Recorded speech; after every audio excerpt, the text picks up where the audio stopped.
mengkisahkan tentang perang terakhir yang pernah dipimpin Nabi Sallallahu Alaihi Wasallam. Artinya sejarah Nabi Sallallahu Alaihi Wasallam yang sudah kita kupas dari awal, dari kelahiran Rasul Sallallahu Alaihi Wasallam sampai perang terakhir ini, menunjukkan tinggal sedikit lagi pembahasan dari perang ini ke wafatnya Nabi Sallallahu Alaihi Wasallam. Perang ini disebut dalam sejarah dengan perang Tabuk, dan perang Tabuk ini lawannya bukan orang-orang musyrik Arab, karena seluruh orang-orang musyrik Arab semua sudah masuk Islam. Ketika terjadi perang Hunain yang sebelumnya kemudian terjadi Fathu Mekah, maka Mekah sudah dikuasai kaum muslimin dan kabilah-kabilah besar sudah tunduk, dan sebagian besar kalau tidak kita katakan secara keseluruhan semua sudah masuk Islam, sehingga tidak ada hijrah lagi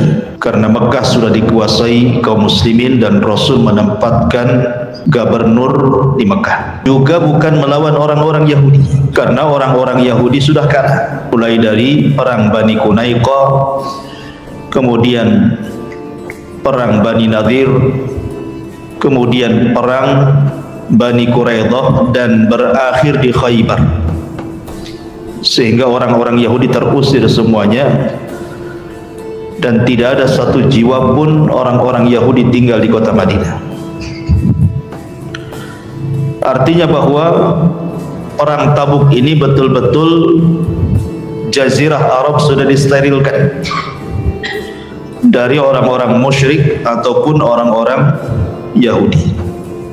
Jadi betul-betul Arab itu menjadi negara Islam. Lalu siapa lawannya di perang Tabuk ini? Lawannya di perang Tabuk ini adalah orang-orang Nasrani dari negeri seberang, dari Syam. Dan ketika itu Syam menjadi negara adidaya terbesar di dunia dan penduduknya mayoritas orang-orang Nasrani. Jadi perang Tabuk ini perang Islam versus Nasrani. Itu dikenal dengan perang salib gitu. Ma'asyiral muslimin yang dimuliakan Allah Azza wa Jalla, perang ini terjadi pada tahun 9 Hijriah.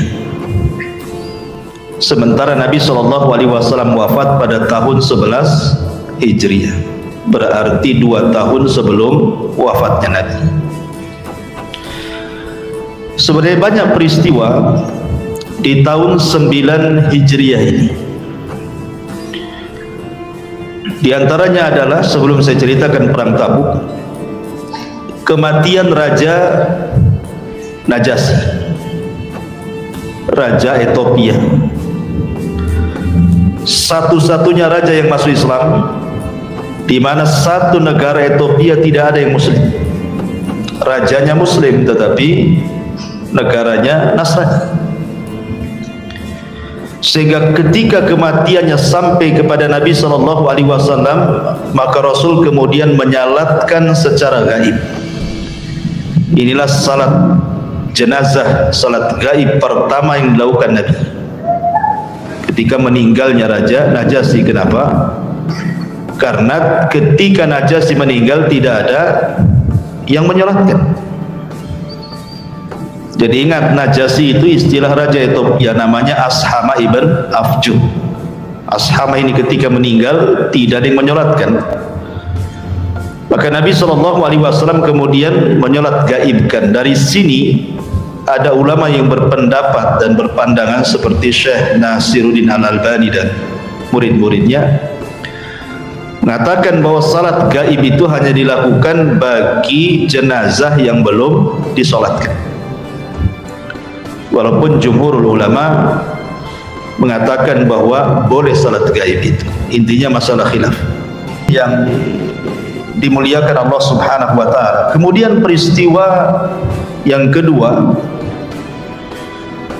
terjadi kematian tokoh munafik Madinah. Siapa? Abdullah ibn Ubay ibn Salul. Ini pun terjadi di tahun ke-9 Hijriah. Nabi SAW sempat menyalatkan dan Umar menarik agar jangan sampai disalatkan, karena dia adalah musuh Allah dan Rasulnya. Tetapi ketika Rasul hendak mendoakan, turun ayat, la takum fihi abada, tidak boleh mendoakan orang munafik selamanya. Karena orang munafik itu hakikatnya orang kafir, cuman berpura-pura masuk Islam. Jadi tidak ada beda munafik dengan kafir. Maksudnya munafik keyakinan, bukan munafik amal ya. Kalau munafik amal tidak kafir, seperti orang yang ngomong berdusta, orang yang dititipi amanah khianat, itu namanya munafik amal. Tapi munafik keyakinan itu artinya yang menyembunyikan kekufuran sementara zahirnya menampakkan keislaman. Itulah Abdullah ibn Ubay ibn Salul, tokoh munafik Madinah, meninggal pada tahun ke-9 Hijriah. Kemudian pada tahun yang sama juga terjadi perajaman kepada seorang wanita Ghamidiyah. Jadi ada seorang wanita sedang hamil datang kepada Nabi SAW. Kemudian wanita ini mengatakan, ya Rasulullah, zanaitu fatahirni. Rasul, aku sudah berzina, tolong bersihkan. Maksudnya rajam aku, karena dia sudah menikah kemudian berzina. Tapi Rasul itu mengajarkan rahmat. Agama kita agama rahmat, ajaran kita ajaran rahmat, dan Rasul kita juga Rasul yang diutus membawa rahmat. Sehingga Rasul tidak langsung merajamnya, walaupun pengakuan itu sekuat-kuat dalil, karena tidak perlu saksi kan. Orang ngaku kan nggak perlu saksi, apa yang mau disaksikan? Ngaku sendiri orangnya. Saksi itu bagi yang nggak ngaku, maka didatangkan saksi. Tapi Rasul mengatakan, jangan-jangan kau hanya peluk-peluk saja, kau cium-cium saja, kau nggak berzina, pulang kamu. Tapi wanita ini mendesak. Akhirnya kemudian mengakui bahwa dia telah hamil dari hasil perzinahan. Kata Nabi SAW, kalau begitu lahirkan dulu anak. Maksud Rasul itu disuruh pulang dan melahirkan anak, jangan datang lagi, cukup bertobat di rumah saja. Tapi wanita ini ngotot, memang betul-betul ingin bertobat setelah dilahirkan. Wa'ana di wasanna. Banyak lalat nih, nempel di sini berubah pula nih. Nih. Jadi Nabi SAW kemudian menyuruh wanita ini pulang dan jangan pernah kembali. Tapi setelah melahirkan, datang lagi dia membawa anaknya dan mengatakan, Rasul, ya anakku sudah lahir, masih ingatkan aku adalah wanita yang berzina, fatahirni, bersihkan aku. Tapi Rasul mengatakan tidak bisa, susui dulu selama 2 tahun. Maksudnya pulang, susui, jangan datang lagi, suruh bertobat gitu ya. Habis disusui, rupanya datang lagi setelah 2 tahun sempurna, datang kepada Rasul karena kegigihannya ingin bertobat. Akhirnya wanita Ghamidiyah pun dirajam oleh Rasul dan para sahabatnya. Ketika dirajam, ada yang mencaci maki wanita ini, maka Nabi SAW melarang, tidak boleh. Sesungguhnya wanita ini sudah bertobat, yang kalau dibagikan tobatnya kepada 70 penduduk Madinah itu mencukupi mereka.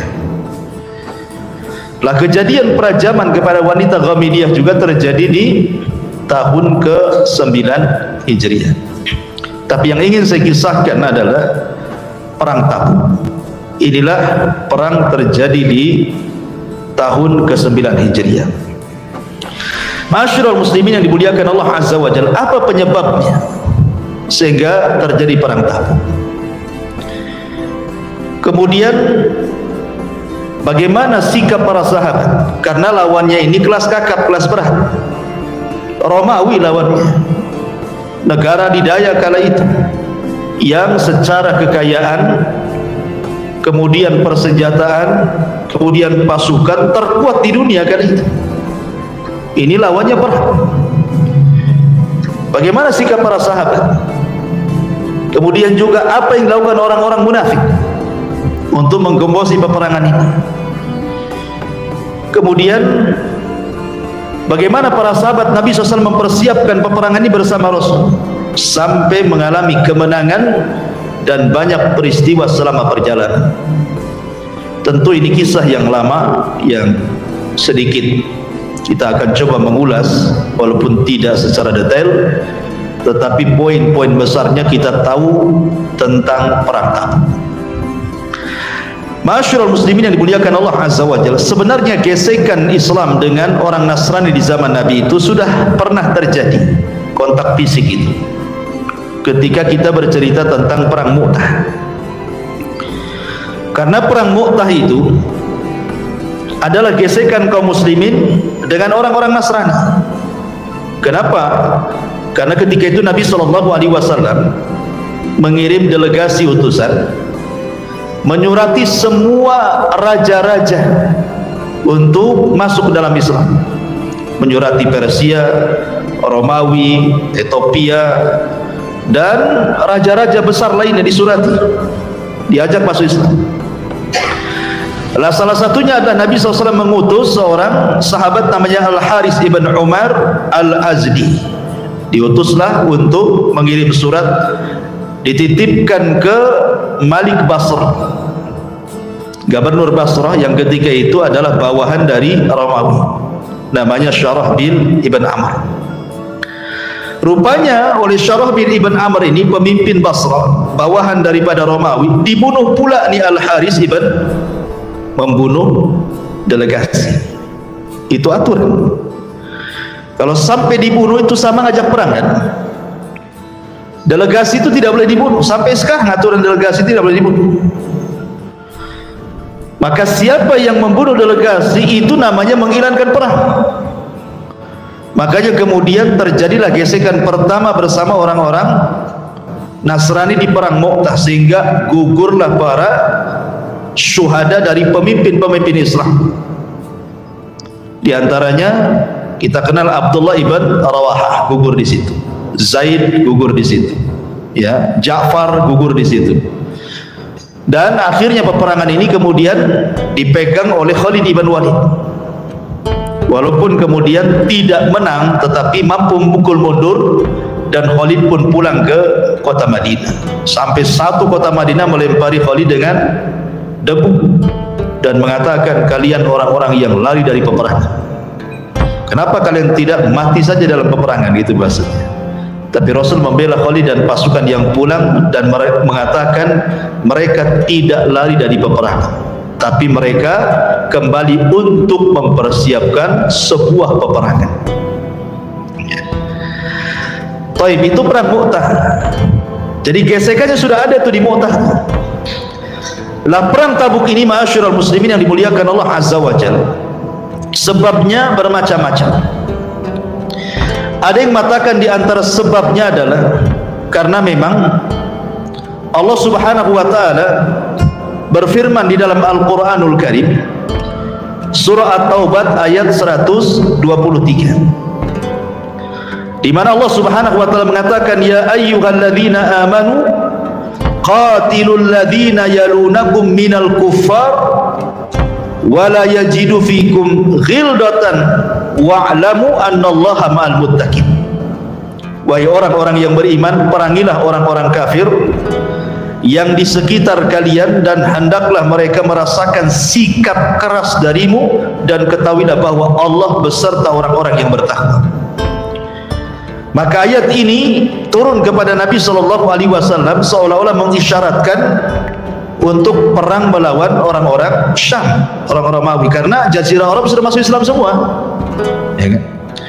Maka Nabi SAW memilih Romawi yang paling dekat dengan Islam, karena sama-sama diturunkan kitab. Mereka Nasrani, kita Islam, sama-sama diturunkan kitab, diutus pada mereka Nabi, diajak Islam, ya, maksudnya diajak masuk Islam, diajak masuk Islam dulu.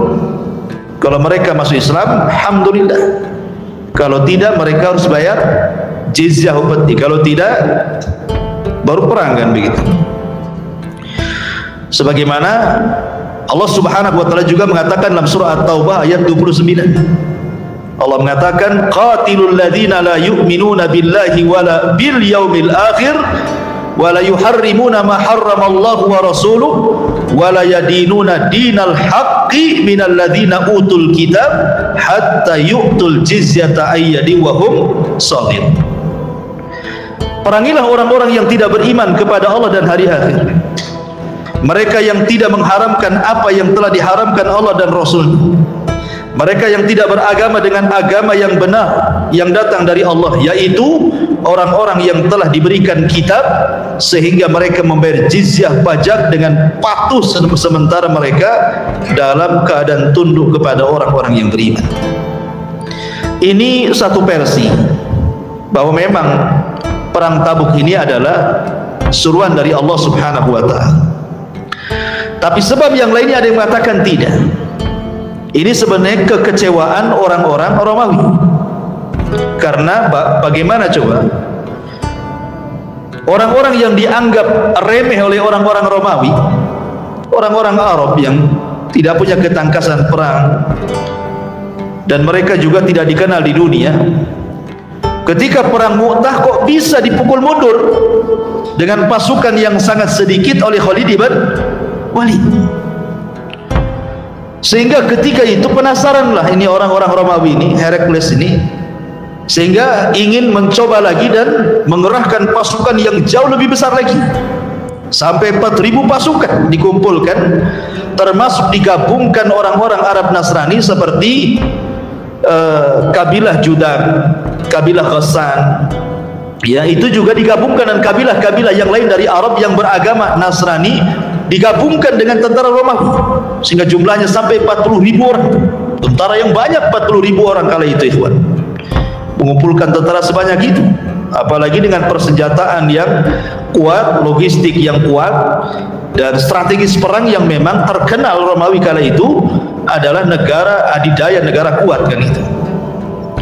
Sehingga kemudian Nabi SAW sempat berpikir tentang kedatangan tentara ini, karena masalahnya datang kabar kepada Nabi SAW tentang berkumpulnya orang-orang Romawi dengan pasukan besar 40.000 dengan melibatkan kabilah Arab Nasrani dari Laham dan juga Judam dan Ghassan dan yang lainnya, bahwa mereka sudah sampai di tempat namanya Balqa. Balqa ini perbatasan Arab dengan Syam, artinya sudah dekat, ya. Rasul dapat informasi itu. Jadi Rasul mengatakan, apakah harus tetap tinggal di Madinah menunggu serangan, kemudian Rasul dan para sahabat bertahan, ataukah kemudian Rasul harus menyerang dulu sebelum mereka menyerang? Akhirnya diputuskan Rasul harus menyerang dulu. Kenapa? Kalau sampai bertahan di kota Madinah bahaya, karena nanti yang akan jadi korban bukan tentara saja, ada anak-anak, ada perempuan, ada orang sakit, ada orang wanita, dan begitu seterusnya. Jadi dengan berbagai pertimbangan, akhirnya Nabi SAW pun mempersiapkan pasukan, dan tidak boleh satu pun kecuali harus ikut.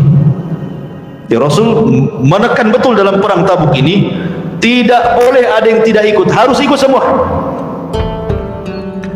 Betul-betul Rasul mempersiapkan pasukan.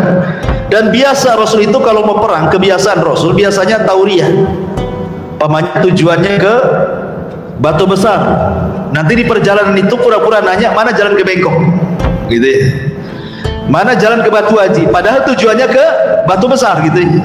Itu kebiasaan Rasul kalau perang itu begitu biasa, tauriyah. Tetapi dalam perang Tabuk ini tidak ada tauriyah. Nabi SAW betul-betul mengumumkan kepada seluruh manusia, kita menghadap orang-orang Romawi dan bertempur di Tabuk.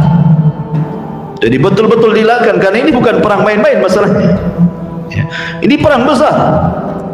Masalahnya, ikhwan, di Madinah sendiri itu didahului sebelumnya adalah musim paceklik yang panjang, sehingga mereka tidak dapat penghasilan dari kurma-kurma mereka yang biasa mereka hasilkan. Lah, ketika kemudian terjadi perang Tabuk, pula hilang paceklik, kemudian mulai subur, kemudian kurma pula lagi ranum-ranumnya dan siap dipetik. Itu kan waktu-waktunya senang, gitu ya, bukan waktu-waktu perang. Ini waktu-waktunya ke kebun, lesehan, gitu ya, makan kurma, gitu. Diajak perang pula. baru selesai menghadapi paceklik diajak perang lagi, sehingga dari sinilah terpecah manusia. Nanti saya ceritakan siapa-siapa orang yang tidak ikut perang. Ada beberapa kelompok ya. Kemudian yang kedua, karena memang Nabi SAW sangat berhajat kepada tentara yang banyak, karena memang yang dihadapi juga tentara kuat dan banyak.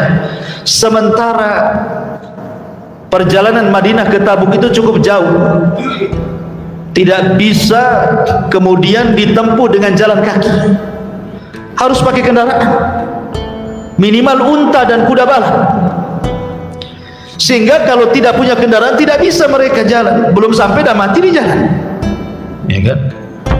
Kemudian juga banyak orang-orang miskin pengen terlibat, pengen ikut, tapi tidak punya senjata, tidak punya apa yang bisa mereka nafkahkan untuk peperangan ini. Jadi banyak kendala di perang Tabuk ini sebenarnya. Kalau bukan karena Allah Subhanahu wa taala, tentu tidak akan dimenangkan perang ini. Tapi semua karena izin Allah Subhanahu wa taala, makanya Allah menangkan perang Tabuk ini. Ma'asyiral muslimin yang dimuliakan Allah Azza wa Jalla, mulailah kemudian banyak orang-orang yang beralasan untuk tidak ikut perang. Salah satunya adalah orang-orang munafik. Dalam perang Tabuk ini, ikhwatu fiddin muliakan Allah Azza wa Jalla, ada 6 kelompok yang tidak terlibat. Jadi ada 6 kelompok tidak terlibat dalam perang Tabuk. Yang pertama, orang-orang munafik. Jelas mereka banyak alasan. Di antara alasan orang-orang munafik adalah sampai ada seorang munafik namanya Al-Jidd ibn Qais. Al-Jidd ibn Qais munafik datang kepada Nabi SAW. Rasul, saya ini tidak tahan melihat perempuan, mudah terfitnah. Sementara perempuan-perempuan Bani Asfar, maksudnya perempuan Bani Asfar itu perempuan orang-orang Syam, perempuan orang Romawi itu cantik-cantik. Kalau seandainya saya melihat perempuan-perempuan atau gadis-gadis Bani Asfar di Tabuk sana, terfitnah saya. Sebaiknya izinkan untuk tidak ikut perang. Alasan ngeles, ya kan? Akhirnya Nabi SAW mengizinkan untuk tidak ikut perang. Tetapi Allah turunkan ayat surah At-Taubah 49. Wa minhum man yaqulu dzan li wa la taftini ala fil fitnati saqatu wa inna jahannama la muhitatun bil kafirin. Di antara mereka orang-orang munafik itu ada yang berkata, berilah saya keizinan untuk tidak berperang wahai Rasul, dan janganlah kamu menjadikan saya terjerumus kepada fitnah, kata. Maksud fitnah di sini kalau nengok perempuan cantik tak tahan gitu. Maka Allah jawab, ketahuilah bahwa mereka telah terjerumus ke dalam fitnah. Dengan ngomong itu sendiri mereka sudah terfitnah. Dengan tidak ikut perang itu mereka sudah terfitnah itu. Dan sesungguhnya jahanam itu benar-benar meliputi orang-orang kafir. Kemudian di antara munafik juga, sebagian munafik dan munafik yang lainnya menggembos itu dan mengatakan ini musim panas, Tabuk jauh, kita harus melewati lembah dan padang pasir, belum sampai kita sudah mati kehausan, sebaiknya tidak usah ikut perang. Itu digembosi kawan-kawan itu. Makanya kemudian Allah Subhanahu wa taala turunkan juga ayat kepada mereka. Allah Subhanahu wa taala berfirman, farihal mukhallafuna bimaq'adihim khilafa Rasulillah wa karihu an yujahidu bi amwalihim wa anfusihim fi sabilillah wa qalu la tanfiru fil har qul naru jahannam asyaddu harra law kanu yafqahun. Orang-orang yang ditinggalkan, artinya tidak ikut perang itu dari orang-orang munafik, mereka merasa gembira dengan tinggalnya mereka di belakang Rasul, tidak ikut perang, dan mereka tidak suka berjihad dengan harta dan jiwa mereka di jalan Allah. Sebagian mereka mengatakan, janganlah kamu berangkat perang, ini musim panas. Maka Allah katakan ya Muhammad, api neraka jahanam jauh lebih panas dibandingkan panasnya matahari. Diingatkan, kalau kalian mengatakan jangan pergi perang, ini musim panas, ingat jahanam lebih panas lagi gitu. Itu jawaban antum tuh. Pamannya siang-siang ada daurah, ayo kita pergi daurah. Panas, jahanam lebih panas. Gitu ya. Diajak kebaikan kok bilang panas. Bilang gitu, neraka lebih panas lagi. Milih mana? Panas matahari atau jahanam? Masyarul muslimin yang dimuliakan Allah Subhanahu wa taala. Ini kelompok yang pertama. Banyak alasan, ada sekitar 80 orang munafik. Kemudian mereka berdusta membuat-buat alasan, akhirnya tidak ikut perang. Kelompok yang kedua, orang-orang yang diperintahkan Rasul memang tidak boleh ikut. Seperti contohnya umpamanya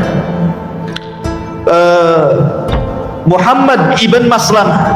Muhammad ibn Maslamah memang oleh Nabi tidak disuruh untuk ikut. Kenapa? Karena kalau ikut semua, siapa yang memimpin Madinah? Nanti Madinah diserang, ya kan? Makanya kemudian Rasul memilih Muhammad ibn Maslamah untuk memimpin Madinah sementara Rasul sedang berperang di Tabuk. Termasuk juga Ali radhiyallahu anhu. Ali radhiyallahu anhu oleh Nabi sallallahu alaihi wasallam dilarang ikut perang. Kenapa? Dikhawatirkan ada serangan mendadak ke Madinah, sementara keluarga Rasul semua di Madinah, istri-istrinya, anak-anaknya, kan itu, kerabat-kerabatnya. Maka Ali disuruh melindungi mereka. Ketika Nabi SAW sudah pergi dari Madinah dan belum jauh dari Madinah, ada yang nyeletuk kepada Ali radhiyallahu anhu dengan kata-kata, Ali ini kayak perempuan, kok nggak ikut perang, katanya. Akhirnya Ali radhiyallahu anhu nyusul Nabi. Nggak enak dengan ucapan orang tuh. Datang dia kepada Nabi Rasul, apakah engkau akan meninggalkan aku bersama anak-anak dan perempuan? Tidak bisalah. Aku kan bukan orang yang punya uzur. Aku bukan orang sakit, aku bukan perempuan, aku bukan anak-anak. Kau juga tidak memilih aku memimpin Madinah. Loh, kenapa kau suruh aku tidak ikut? Kata Nabi SAW di hadapan para sahabat, ya Ali, amma tardo an takuna minni bimanzilati Harun min Musa. Wahai Ali, ridhokah engkau kedudukan kamu itu seperti Nabi Harun dengan Nabi Musa? Ketika Musa pergi, Harun yang memegang Bani Israel. Sebaiknya kau tetap tinggal di Madinah. Akhirnya kemudian setelah Rasul ngomong begitu di hadapan para sahabat, otomatis kan tidak akan jadi fitnah lagi bagi Ali, kan? Tidak ada orang yang ngomel lagi, kan? Maka Ali akhirnya kemudian balik lagi ke kota Madinah. Jadi kelompok yang kedua itu memang oleh Nabi disuruh jangan pergi, karena memang ditugaskan tugas, gitu ya. Kemudian kelompok yang ketiga, orang-orang yang punya uzur. Memang mereka tidak bisa perang, pincang, buta, kan itu ya, sakit parah, ya tidak mungkin perang. Perjalanan jauh, panas, berjam-jam lewat bukit dan padang pasir, cemana diikutkan orang-orang kayak gini. Sementara satu unta saja gantian 18 orang. Satu unta itu gantian 18 orang. Makanya kan kendaraannya kan memang terbatas, sementara yang ikut itu 30.000 orang. Jadi setiap 18 orang satu unta gantian. Coba bayangkan susahnya menuju Tabuk itu. Makanya kemudian orang-orang yang memiliki uzur tidak disarankan pergi. Dan Allah Subhanahu wa taala firmankan, laisa 'alad du'afa wala 'alal marda wala 'alal ladzina la yajiduna ma yunfiquna harajun idza nasahu lillahi wa rasulihi ma 'alal muhsinina min sabil wallahu ghafurur rahim. Tidak ada dosa karena tidak pergi perang atas orang-orang lemah, orang-orang yang sakit, dan orang-orang yang tidak memperoleh apa yang akan mereka infakkan apabila mereka berlaku ikhlas kepada Allah dan Rasulnya. Tidak ada alasan apapun untuk menyalahkan orang-orang yang berbuat baik, dan Allah Maha Pengampun lagi Maha Penyayang. Ini kelompok yang ketiga, memang orang-orang yang memiliki a'dzar, uzur, ya tidak layak perang lah, kan itu. Kemudian yang keempat, orang-orang miskin. Ya, orang-orang miskin, mereka sudah nawarkan diri mau perang. Ya Rasulullah, angkut saya, bawa saya, gitu ya. Masalahnya kendaraan terbatas, saya katakan tadi 18 orang satu unta, kan gitu. Sementara mereka juga tidak punya pedang, tidak punya apa-apa, mau perang pakai apa, kan itu ya. Makanya kemudian Orang-orang ini oleh Nabi SAW ketika mereka mengatakan, angkut kami wahai Rasul, kata Rasul, tidak bisa, sudah nggak ada lagi, ini aja kekurangan, sebaiknya kalian pulang saja, doakan kami. Maka mereka pun kemudian kembali ke rumahnya dalam kondisi menangis, sedih, tidak bisa ikut perang. Dan Allah gambarkan, wala 'alal ladzina idza ma atauka litahmilahum qulta la ajidu ma ahmilukum alaihi tawallaw wa a'yunuhum tafidu minad dam'i hazanan alla yajidu ma yunfiqun. Dalam surah At-Taubah 92 Allah katakan, dan terhadap orang-orang yang datang kepada engkau wahai Muhammad dan mengatakan, angkut aku, angkut kami, kemudian kau katakan kepada mereka, tidak ada lagi kendaraan untuk kalian, maka mereka pun berpaling, sementara mata-mata mereka berlinang air mata karena sedih, karena mereka tidak ikut perang. Dan mereka ada 7 orang, di antaranya adalah Salim ibn Umair, kemudian Ulbah ibn Zaid, kemudian Abdurrahman ibn Ka'ab, kemudian Amr ibn Al-Humam, kemudian Abdullah ibn Mughaffal, kemudian Abdullah ibn Amr Al-Muzani, dan yang terakhir yang nomor yang terakhir Irbad ibn Sariyah, ma'ruf, yang membawakan hadis tentang pentingnya tamasuk dengan sunnah. Irbad ibn Sariyah, dan mengatakan juga Harmi ibn Abdillah. Intinya sekitar 8-7 orang ini, 7 atau 8 orang, mereka memang miskin, tidak bisa ikut perang. Kemudian kelompok yang kelima yang tidak ikut terlibat juga adalah orang-orang yang bukan ahli perang. Mereka bukan ahli perang seperti anak-anak, kan bukan ahli perang. Karena Rasulullah yang membatasi bolehnya berperang itu kalau usia 15 tahun sudah balik. Kalau di bawah itu ditolak sama Nabi, bukan ahli perang. Kemudian wanita bukan ahli perang. Kemudian kakek-kakek yang sudah tua renta, yang jalan pun susah, itu bukan ahli perang. Maka mereka tidak dilibatkan dalam perang Tabuk ini. Kemudian yang terakhir ahli maksiat, tapi bukan munafik dia. Dia bukan munafik, karena memang waktu itu kan Madinah sedang berbuah kurma kan gitu. Jadi karena kemalasan mereka, ini gimana ninggalin kebun, dah mau panen, suruh perang pula kan gitu ya. Akhirnya kemudian karena malas mereka, akhirnya tidak ikut perang, tapi mereka tidak munafik. Ya. Mereka tidak munafik, mereka bermaksiat saja kepada Allah dan Rasulnya. Dan itu 3 orang. Yang pertama disebutkan namanya Ka'ab ibn Malik, kemudian yang kedua Hilal ibn Umayyah, dan yang ketiga Mararah ibn Rabi. Dan ini masyhur kisahnya 3 orang ini, karena setelah terjadi perang Tabuk, akhirnya 3 orang ini dihukum, manusia tidak boleh bicara dengan dia, dan dia pun tidak boleh bicara dengan manusia selama 50 hari. Tidak boleh tinggal dengan istri-istri anak-anaknya. Memang dihajar betul, bukan dihajar, dihajar. Hajar itu artinya dibiarkan, jangan diajak ngomong. Bayangkan coba satu kota Madinah mau ngomong nggak dijawab, nggak ada yang ngajak ngobrol sama dia. Apa nggak stres tuh hidupnya kan? Tapi 3 orang ini lulus ujian. Artinya mereka bukan orang munafik, ya, dan diterima taubatnya oleh Allah Subhanahu wa taala sehingga turun ayat dari langit. Ini di antara 6 orang yang tidak terlibat dalam perang Tabuk ini.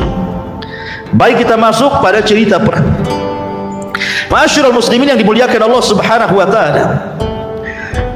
Ketika Nabi sallallahu alaihi wasallam mendapatkan kabar bahwa di Balqa itu sudah berkumpul 40.000 orang-orang Romawi dan juga orang-orang Nasrani dari kabilah-kabilah Arab bergabung dengan mereka.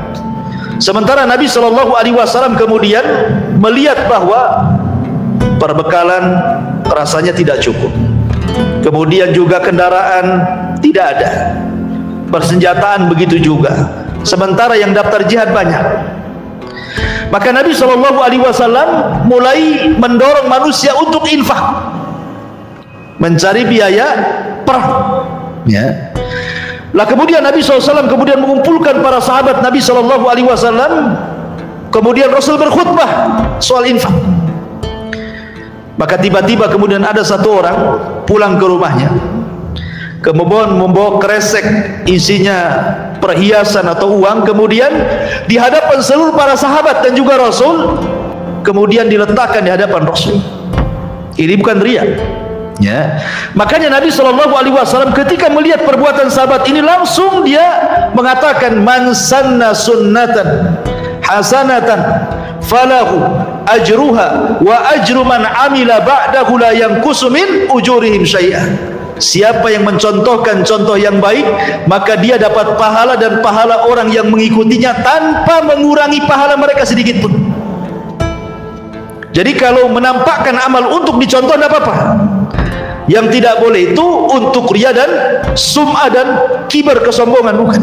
Jadi sahabat ini memberikan contoh. Makanya setelah dicontoh, semua para sahabat bubar. Kemudian pada pulang ke rumahnya, membawa harta-harta seadanya yang mereka miliki. Lah disebutkan dalam sebuah riwayat bagaimana Utsman ibn Affan radhiyallahu an adalah sahabat yang paling banyak ketika itu berinfak dalam perang Tabuk. Sebagaimana disebutkan oleh Imam Tirmidzi dalam sunannya dari Abdurrahman ibn Khabbab, dia mengatakan, aku menyaksikan Nabi SAW sedang mengompori para sahabat untuk berinfak guna modal perang bagi tentara-tentara yang kesulitan untuk perang. Faqama Utsman ibn Affan, berdirilah Utsman ibn Affan, kemudian mengatakan, ya Rasulullah, alayya mi'atu ba'irin bi ahlasiha wa aktabiha fi sabilillah. Rasul, aku punya 100 ekor unta dan seluruh perbekalan yang ada di pundaknya aku serahkan untukmu, gunakan di jalan Allah. 100 ekor unta dan semua perbekalan yang ada di punggung unta. Maksudnya perbekalan di atas unta itu ya untuk logistik kan gitu ya. Namanya perang harus makan juga, gandum atau apa gitu ya. Kemudian Nabi SAW berkhutbah lagi. Tiba-tiba kemudian Utsman berdiri lagi dan mengatakan, ya Rasulullah, alayya mi'ata ba'irin bi akhlasiha wa aktabiha. Saya masih punya 200 ekor unta lagi penuh di atas pundaknya dengan seluruh perbekalannya. Jadi sudah berapa itu? 300 ekor unta dengan seluruh perbekalan di atas untanya itu. Dalam riwayat yang lain, bukan hanya 300 ekor unta saja, bahkan Nabi SAW dikagetkan dengan Utsman. Dia mengatakan, ya Rasulullah, wahai Rasul, aku memiliki bi alfi dinar fi thawbi.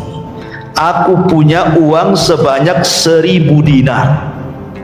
1 dinar berapa? 4 gram lebih emas. Itu 1 dinar.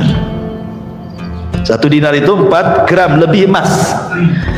Kalau 1 gramnya mencapai 1 juta, berarti 1 dinar itu ya sekitar 5 juta kali 1000. Oh, miliar juga kan begitu ya.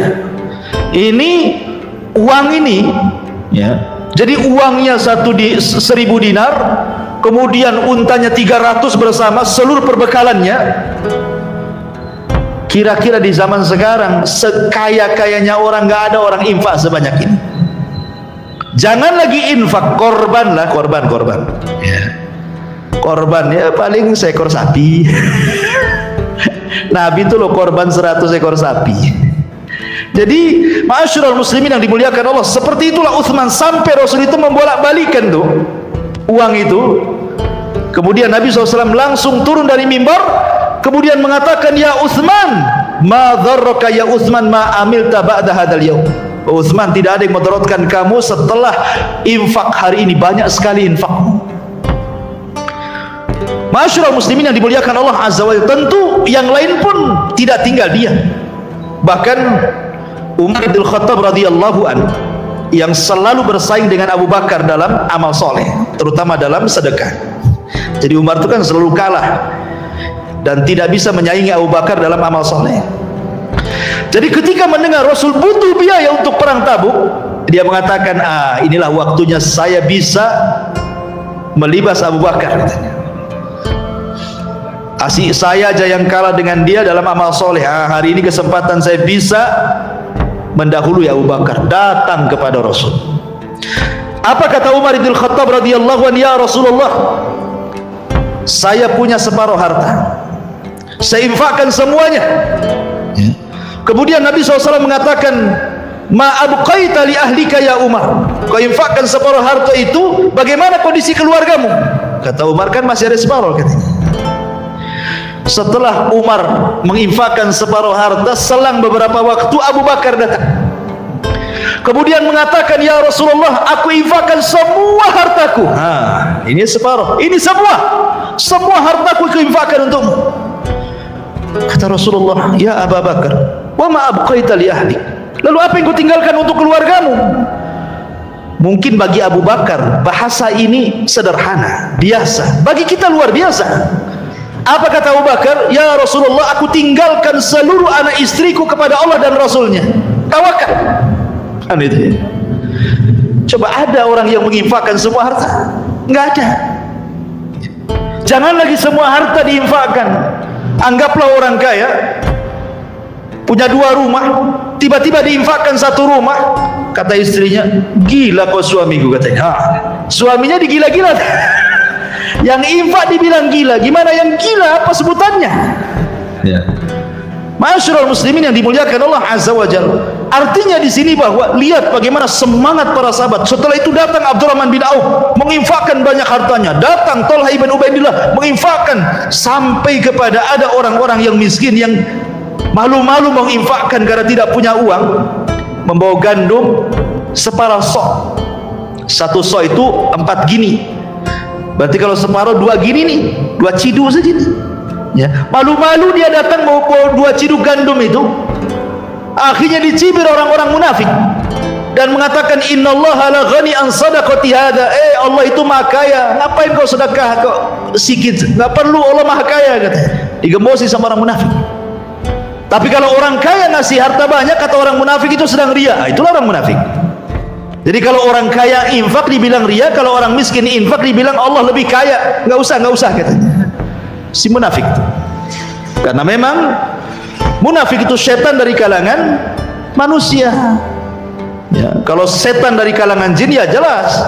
Ya, dia akan membisikkan di telinga orang yang infak sebagaimana Allah berfirman, ya'idukumul faqra wa ya'murukum bil fahsya. Jangan infak, nanti kau fakir, nanti kau miskin.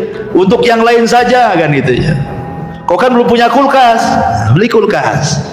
Yang gitu. Jadi setan itu begitu bisik-bisiknya. Ma'asyiral muslimin yang dimuliakan Allah Azza wa Jalla, termasuk juga ada yang sama sekali tidak punya apa-apa.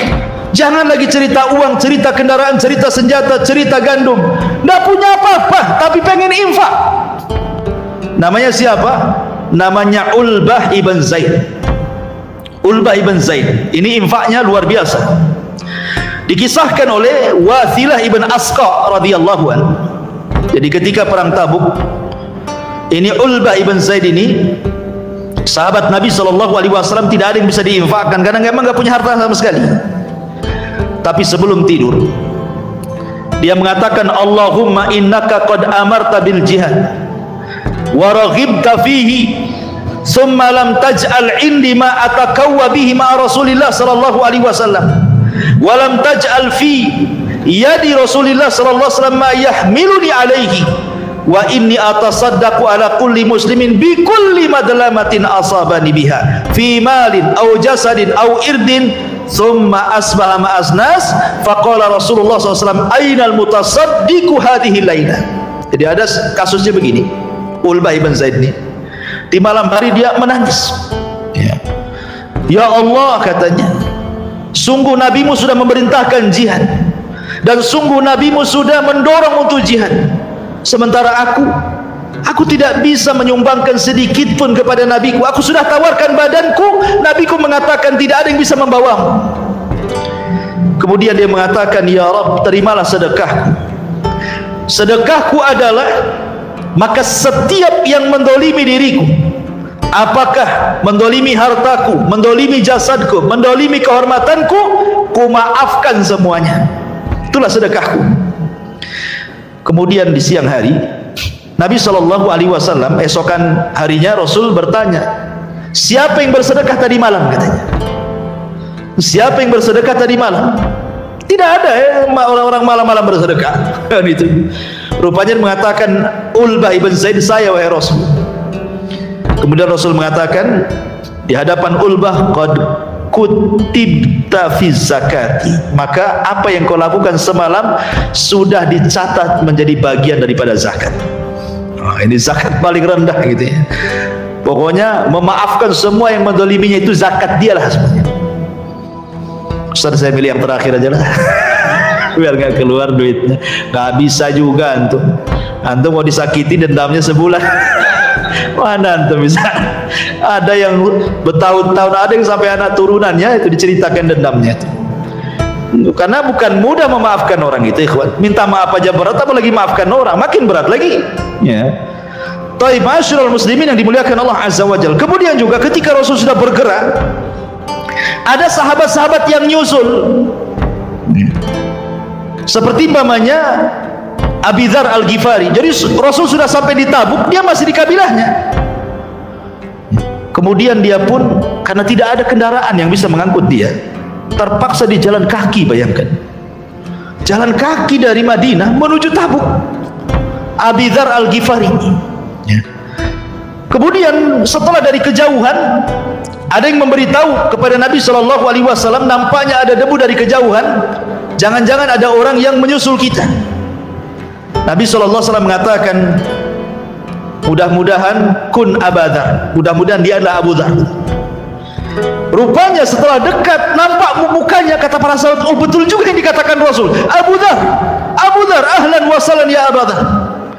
Kemudian Nabi SAW mengatakan, rahimallahu Abu Dzar, yamshi wahdahu wa yamutu wahdahu wa yub'atsu wahdahu.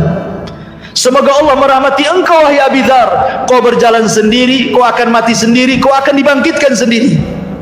Karena kematian Abi Dzar ini memang tragis ya. Jadi Abi Dzar ini ketika sudah tua, dia pun kemudian menyendiri di sebuah tempat namanya Rabdah, di tengah padang pasir, pakai kemah gitu saja.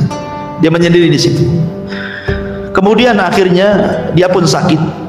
Dia berwasiat kepada anak dan istrinya dan mengatakan, idza mittu faghsilani wa kaffannani wa wada'ani ala tariq fa awwalu rabbin yamurruna bikum faqula hadza Abu Dzar. Kata Abu Dzar, kalau aku mati, tolong kalian berdua mandikan aku, tolong kalian berdua kafani aku, sebelum kau kuburkan letakkan jenazahku di jalan, katanya.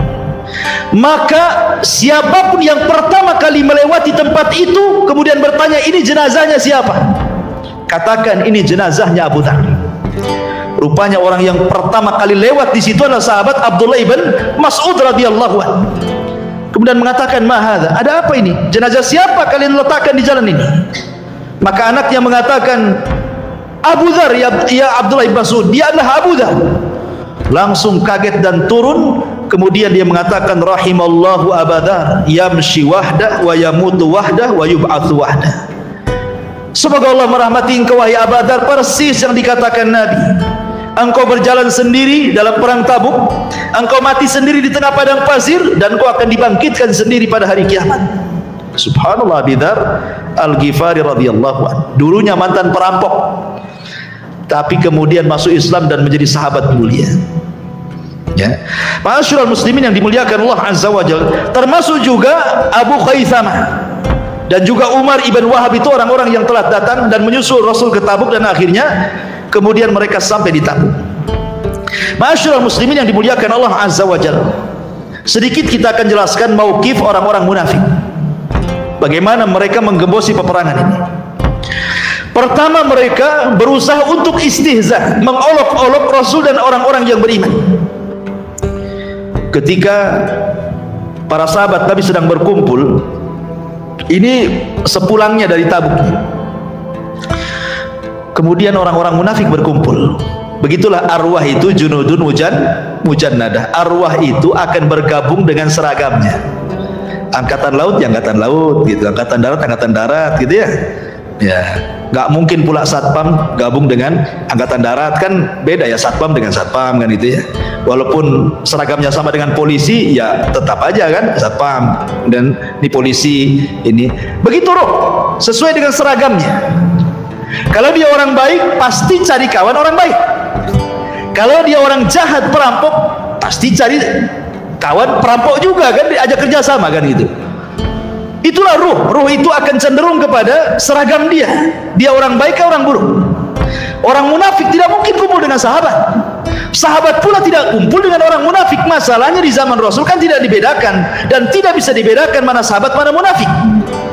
Karena Rasul tidak tahu mana satu munafik. Rasul tidak tahu yang gaib. Ya. Rasul itu tahu munafik setelah ada wahyu, memberitahu si fulan munafik, si fulan munafik, si fulan munafik. Itu pun dirahasiakan oleh Nabi. Yang mengetahui tentang nama-nama munafik itu cuma satu sahabat, namanya Hudzaifah ibnul Yaman. Hudzaifah sini, kau catat semua orang-orang munafik ini. Jadi Hudzaifah itu sampai dijuluki di tengah para sahabat sirun Nabi, pemegang rahasia Nabi. Tidak ada satupun sahabat yang tahu. Abu Bakar tidak tahu, Umar tidak tahu, Ali tidak tahu. Pada itu orang-orang dekat Nabi, Utsman dan yang lainnya. Semua keluarga Nabi tidak ada yang tahu. Yang tahu hanya Nabi dengan Hudzaifah. Sampai Umar bin Khattab datang kepada Hudzaifah.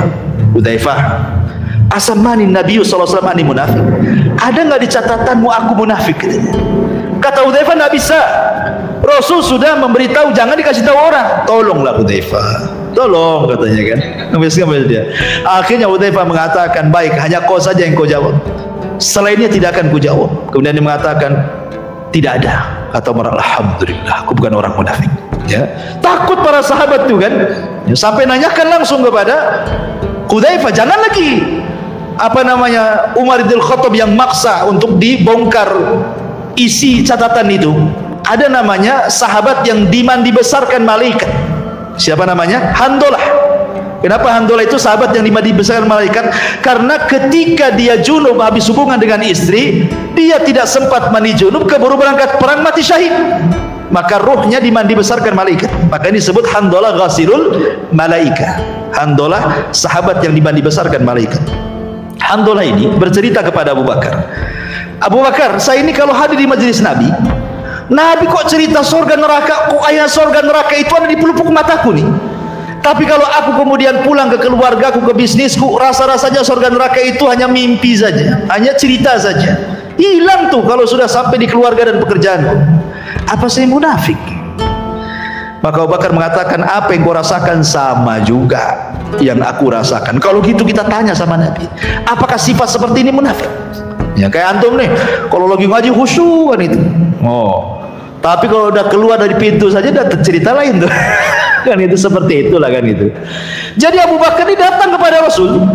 Rasul, kami ini kalau bermajlis dengan kamu, kau cerita surga, kayaknya surga ada di mata. Kau cerita neraka, kayaknya neraka ada di mata. Tapi kalau kami pulang sibuk dengan bisnis dan keluarga, hilanglah cerita-cerita itu. Apa kami berdua munafik wahai Rasul? Kemudian Rasul mengatakan, tidak. Walakin ya Handalah sa'atan sa'ah. Tidak wahai Handalah, tetapi ingat, kalau engkau ingin tetap tidak disebut munafik, sa'atan sa'atan, satu waktu hadirlah kau di majelis taklim, satu waktu kau bekerja. Ya. Jadi jangan full bekerja terus, tidak pernah hadir di majelis taklim gitu. Sekali-kali hadirlah di majelis taklim, sekali-kali sibuk dengan dunia supaya imbah. Kan itu ya. Kalau ngaji terus nggak kerja nggak makan. Itu maksudnya. Kalau kerja terus tak ngaji, hilanglah ilmu. Kan itu. Maksiat pula ujung-ujungnya. Maka kata Rasul, ya imbangkanlah, sekali-kali hadir di majelis taklim, ya sekali-kali kau sibuk, kata Rasul. Ya. Dan begitulah manusia hidup kan. Tidak semua sahabat tuh ngaji terus, tidak, ada yang bekerja juga kan itu ya. Tapi masyarakat muslimin yang dimuliakan Allah Azza wa Jalla. Jadi orang-orang munafik ini ketika melihat sahabat sedang berkumpul dengan Nabi, ini mereka lagi lelah, namanya peperangan.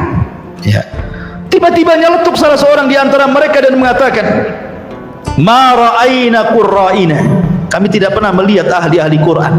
Maksudnya sahabat dan para dengan Rasul itu sedang berkumpul sambil nunjuk jarinya tuh. "Ma ra'aina qurra'ina," katanya. Aku tidak pernah melihat ahli Quran seperti mereka, katanya. Apa kata dia? "Arghabu butunan wa akdzabu alsinan wa ajbanu inda liqa min haula," katanya. Yang paling rakus perutnya, yang paling dusta lisannya, yang paling penakut ketika perang kecuali mereka, katanya. Padahal munafik yang seperti itu jadi dilemparkan itu sifat kepada para sahabat. Ada pula sahabat Zaid bin Thabit mendengar Ngomong apa kalian? Kulaporkan kepada Nabi. Akhirnya datang pada Nabi. Sebelum dia datang, Jibril sudah datang ngasih tahu. Kemudian Nabi SAW marah karena ini penghinaan. Maka Rasul naik ke atas unta meninggalkan mereka. Ketahuan belang mereka. Mereka mengejar Rasul sambil memegang pelana kudanya Rasul dan mengatakan, Rasul innama kunna nakhudhu wa nal'ab. Rasul, kami ini hanya bercanda, sendar gurau. Ini enggak sungguh-sungguh katanya. Tapi Rasul mengatakan dengan membawakan ayat Al-Quran, Qul abillahi wa ayatihi wa rasulihi kuntum tastahzi'un la ta'tadiru qad kafartum ba'da imanikum. Apakah dengan Allah, dengan Rasul dan ayat-ayatnya kalian berani mengolok-olok? Tidak ada uzur kepada kalian. Kalian sudah kufur setelah keimanan kalian. Lihat di zaman Rasul. Di zaman sekarang lebih parah lagi. Lihat di medsos itu, di YouTube itu sampai ada channelnya khusus. Orang Islam tapi menjelek-jelekan Islam. Orang Islam tapi menyerang Islam. Orang Islam tapi menyerang para ulama Islam. Munafik. Dulu munafik nggak nampak, sekarang pula munafik. Loh, saya munafik, seolah-olah ngomong begitu dia. Cuman nggak ngomong gitu ya, padahal seolah-olah dia ngomong saya ini munafik gitu. Cuman bahasanya tidak demikian. Bahasanya itu terpancar dari lisan mereka. Dihina seorang ustadz yang sedang berceramah ya. Ma'asyiral muslimin, sedikit-sedikit dibilang kadal gurun itu apa itu. Ma'asyiral muslimin yang dimuliakan Allah Azza wa Jalla. Baik, kembali bahwa ini mauqif pertama istihza. Yang kedua, muhawalatu ikhtiyalin Nabi, berusaha untuk membunuh Nabi. Di perang Tabuk ini orang-orang munafik ini berusaha untuk membunuh Nabi itu. Sampai-sampai ada beberapa orang munafik yang hendak membunuh Nabi SAW di malam hari, tetapi kemudian Allah turunkan ayat kepada mereka, yahlifuna billahi ma qalu walaqad qalu kalimatal kufri wa kafaru ba'da islamihim wa hammu bima lam yanalu wa ma naqamu illa an aghnahumullah wa rasuluhu min fadlih fa in yatubu iyyaka khairan lahum wa iyatalau yu'adzibhumullahu adzaban alima fid dunya wal akhirah wa ma lahum fil ardi min wali wala nasir. Mereka orang-orang munafik bersumpah dengan nama Allah bahwa mereka tidak mengatakan sesuatu yang menyakiti Rasul. Jadi ketika mereka mengatakan kami tidak hendak membunuh, ketahuan nih belangnya, mereka berdusta. Enggak, kami tidak hendak membunuh. Begitulah orang munafik. Kalau sudah tahu belangnya kemudian ngeles gitu ya. Sungguh mereka telah mengucapkan perkataan kekafiran dan telah menjadi kafir setelah Islam dan menginginkan apa yang mereka tidak dapat mencapainya, dan mereka tidak mencela Allah dan Rasulnya. Sekiranya Allah dan Rasulnya telah melimpahkan karunia-Nya kepada mereka, maka jika mereka bertobat itu lebih baik. Tapi kalau mereka tidak bertobat, niscaya Allah mendatangkan azab kepada mereka dengan azab yang pedih di dunia dan akhirat, dan mereka tidak mempunyai pelindung dan tidak pula penolong di hadapan Allah Subhanahu wa taala. Baik. Jadi mereka berusaha untuk membunuh, ini di perang Tabuk nih. Kemudian juga yang ketiga, mereka berusaha untuk membuat markas yang disebut dengan Masjid Dirar. Gitu ya. Jadi sebelum perang Tabuk, orang munafik ini geng-gengnya ngadakan rapat. Mereka akan membuat masjid. Masjid ini dijadikan untuk apa? Untuk sarang orang-orang munafik. Pertama, untuk menggembosi kaum muslimin, mengadakan perpecahan di dalam. Kemudian irsad, dijadikan mata-mata musuh ya. Kemudian untuk kekafiran mereka. Mereka mengatakan, ya Rasulullah, kalau engkau pulang dari Tabuk, mampirlah kau jadi imamlah di masjid kami, katanya. Ya Nabi ya, karena memandang itu sebuah kebaikan dan Rasul tidak tahu mana munafik kan, ya saja kan. Ketika pulang dari Tabuk, mereka meminta janji, bukankah Rasul engkau akan sholat di tempat kami? Tiba-tiba turun ayat untuk membakar masjid itu. Oh, itu dibuat oleh orang munafik untuk memecah belah kaum muslimin, tafrik, kemudian irsad, memata-matai kaum muslimin, wa kufran, dan menyebarkan kekafiran. Maka Rasul mengerahkan para sahabat bakar masjid itu. Maka dibakarlah Masjid Dirar itu. Dan banyak lagi tingkah laku orang-orang munafik dalam rangka menggembosi perang Tabuk ini. Kemudian setelah Nabi SAW berangkat dengan 30 ribu orang para sahabatnya untuk berhadapan dengan orang-orang Romawi yang jumlahnya sampai 40 ribu tentara musuh, disinilah terjadi mukjizat banyak.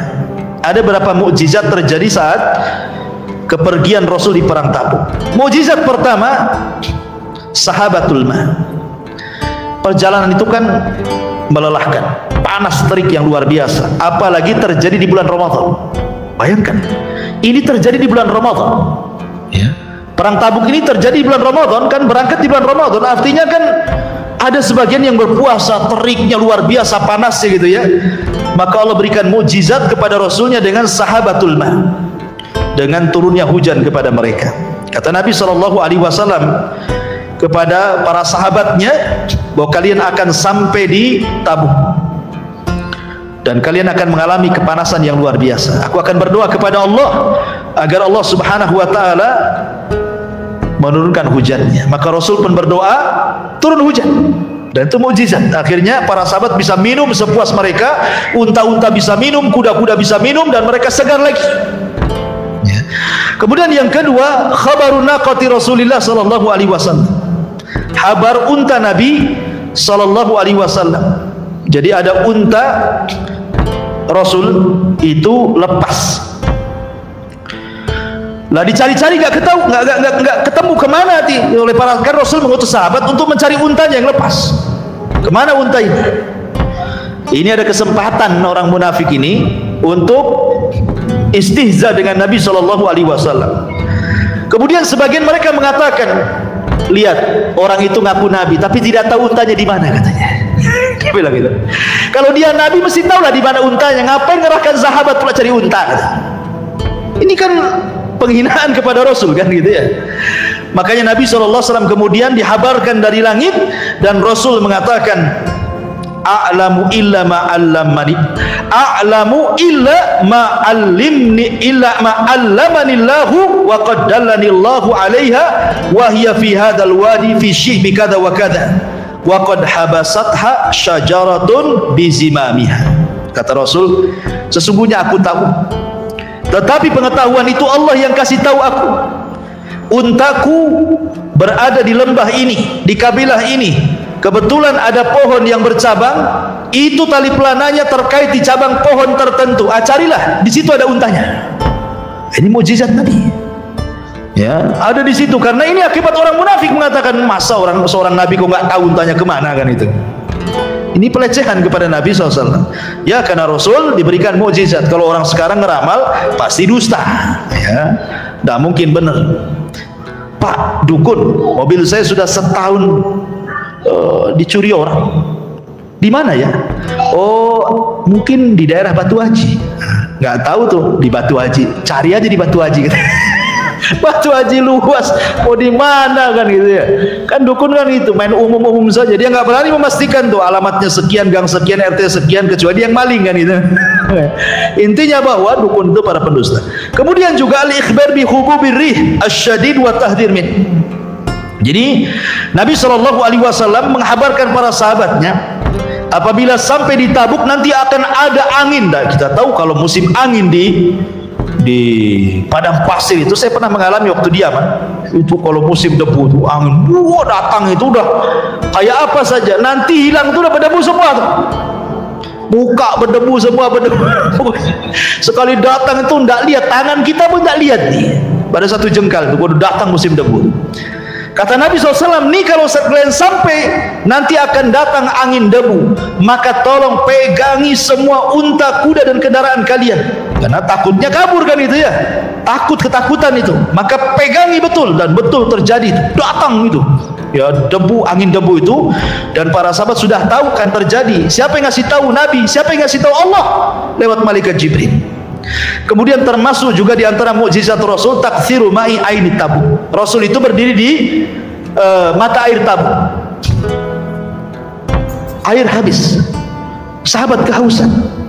Ya, maka dengan mukjizat Nabi SAW kemudian sahabat meminta air kepada Nabi SAW, maka Nabi SAW memukul sebuah batu, keluar air.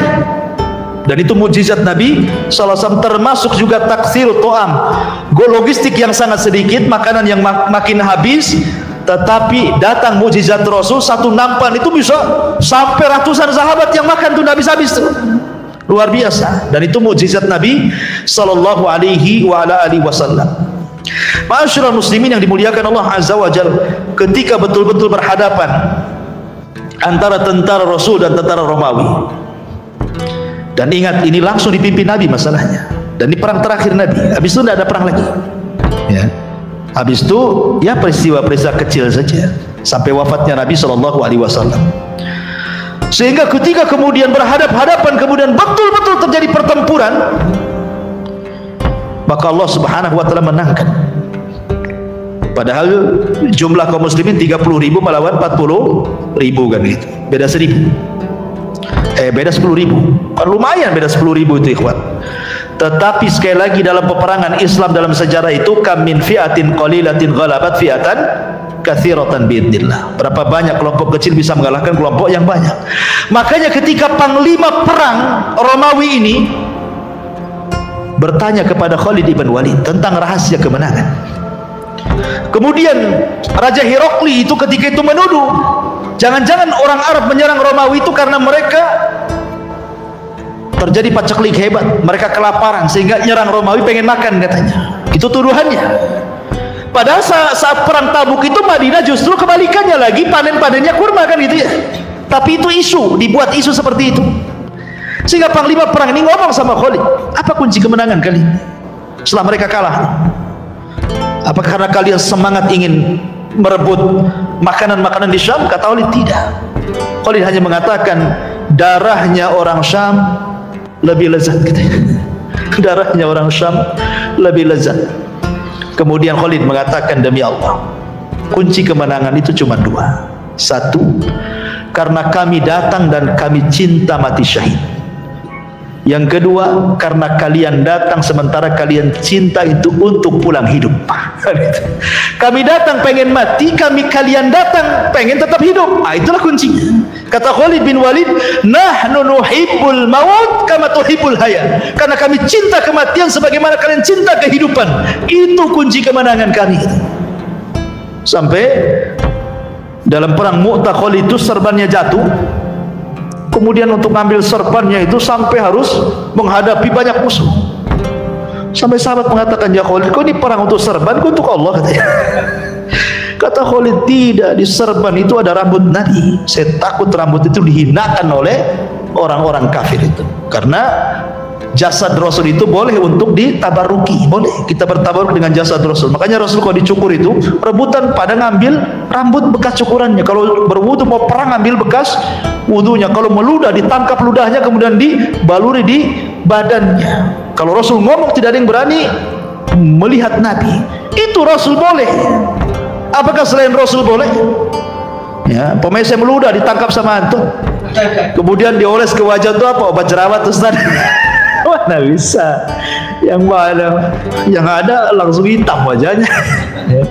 Jadi ma'asyiral muslimin yang dimuliakan Allah Azza wa Jalla, jadi Khalid bin Walid tabaruk dengan rambutnya Nabi. Intinya bahwa setelah kemudian para sahabat Nabi SAW dapat kemenangan, maka dengan kekalahan Romawi dari Islam, maka di sini nampak kuwah daulah Islamiyah, nampak kekuatan daulah Islamiyah. Tidak bisa dianggap remeh. Ya, tidak bisa dianggap remeh. Yang kedua, tauhidul jaziratil Arab. Di sini ada penyatuan jazirah Arab menjadi Islam semuanya. Kan takut mau kufur. Romawi aja kalah, macam-macam pula kabilah kecil. Akhirnya makin bersatulah kabilah Arab ini. Dengan setelah perang Tabuk ini kan, kemudian juga hilangnya wibawa negara-negara adidaya. Dengan menangnya ini kan hilang wibawanya. Makanya di zaman Umar bin Khattab radhiyallahu an, sebelumnya di zaman Abu Bakar juga sudah mulai memerangi Romawi kan. Terjadi perang lagi tuh. Ya, di zaman Abu Bakar. Kemudian di zaman Umar sampai akhirnya Imperium Romawi bahkan Persia jatuh ke tangan kaum muslimin. Ma'asyiral muslimin yang dimuliakan Allah Azza wa Jalla, itulah diantara secara singkat dari perang Tabuk. Kalau kita kisahkan secara rinci memang panjang kisahnya, tapi poin-poin pentingnya sudah kita dapati. Mudah-mudahan ada manfaatnya.